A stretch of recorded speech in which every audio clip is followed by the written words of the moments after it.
Normally একটা ব্যাপার চিন্তা করুন, একদিকে লিটন কুমার দাস, নাইম শেখ, তাওহিদ হৃদয় এবং মেহেদী হাসান মিরাজ, এবং আর এক দিকে শামীম হোসেন পাটোয়ারি, রিশাদ হোসেন, মোহাম্মদ সাইফুদ্দিন এবং তানজিম হাসান সাকিব।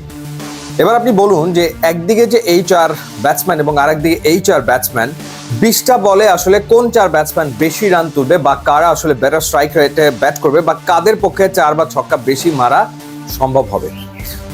আমার মনে হয় যে স্ট্যাট ঘাটার দরকার নেই, কমন সেন্স ইউজ করলে যে কোনো কেউ বলে দেবে যে শামীম পাটোয়ারি, মোহাম্মদ সাইফুদ্দিন, রিশাদ হোসেন এবং তানজিম হাসান সাকিব তারা বিভিন্ন সময় যেভাবে ব্যাট করেছে নিশ্চিতভাবে ওই চারজনের চেয়ে এই চারজন তারা আসলে পাওয়ার হিটটা বেটার করবে, 4 ছক্কা তারা আসলে বেশি মারবে।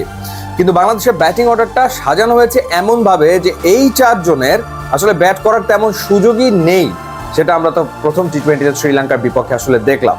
এবং ব্যাটিং অর্ডারে কোনো পরিবর্তনও আসলে ম্যানেজমেন্ট করলো না। যখন একটা দুর্দান্ত ওপেনিং পার্টনারশিপ হলো পারভেজ হোসেন ইমন এবং তানজিদ হাসান তামিমের ভেতরে, যখন আসলে পাওয়ার প্লেতে বাংলাদেশ 54 রান আসলে করে ফেললো, তো তারপর ব্যাটিং অর্ডারে সাফল তো করা যেতই, সেটা না করে লিটন কুমার দাসই নাম্বার 3-তে ব্যাট করতে এসে তিনি আসলে লেজে গড়ে অবস্থা তৈরি করে ফেললেন। 11 বল খেলে 6টা রান তিনি করলেন, যে মোমেন্টামটা ছিল গন। এরপর মোহাম্মদ নাইম শেখ, কেন কি কারণে তাকে 4-এ ব্যাট করাতে হবে? জেনুইন ওপেনার, বিপিএল এ রান করেছে সেটা ওই ওপরে ব্যাট করে, তো তাকে 4 নম্বরে খেলানো হলো। এতদিন পরে দলে ফিরেছে, তাকে 4 নম্বরে ব্যাট করানো হলো। 29 বলে 32 রান তিনি করলেন এবং বাংলাদেশ দল সাফার করলো। এরপর তাওহিদ হৃদয় 13 বলে 10 রান তিনি করেছেন এবং মেহেদী হাসান মিরাজ 23 বলে 29 রান করেছেন। মূল ব্যাপার যেটা সেটা হচ্ছে যে তারা ওভারগুলো খেয়ে ফেলেছেন, তারা প্রত্যেকে প্রচুর বল খেয়েছেন। লিটন 11টা, নাইম 29টা, তাওহিদ হৃদয় 13টা, মেহেদী হাসান মিরাজ 23টা। এরপর আর বলই নেই।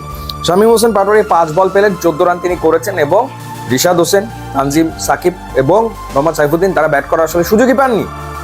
তারা যদি ব্যাট করার সুযোগ পেতেন, হ্যাঁ কি হতো, হয়তো তারা প্রথম বলে আউট হয়ে যেত, কিন্তু চান্সও তো থাকতো যে তারা 2-4টা ছক্কা 4 মেরে বাংলাদেশের ইনিংসটাকে 170+ নিয়ে যেত, তাহলেই তো খেলার ফলাফলটা অন্যরকম হওয়ার একটা সম্ভাবনা জাগতো। সেটা হয়নি। এমনকি যেই রিশাদ হোসেন স্পিনের এগেনস্টে ভালো মারে, যখন শ্রীলঙ্কা স্পিন অপারেট করছে তখন রিশাদের কথা টিম ম্যানেজমেন্টের পক্ষ থেকে চিন্তা করা হয়নি। তো এই গেল হচ্ছে ব্যাটিং অর্ডারে ম্যানেজমেন্টের পরিকল্পনা। এবার আসা যাক মুস্তাফিজ কি কারণে আসলে নেই প্রথম টি20তে। তাকে কি রেস্ট দেওয়া হয়েছে?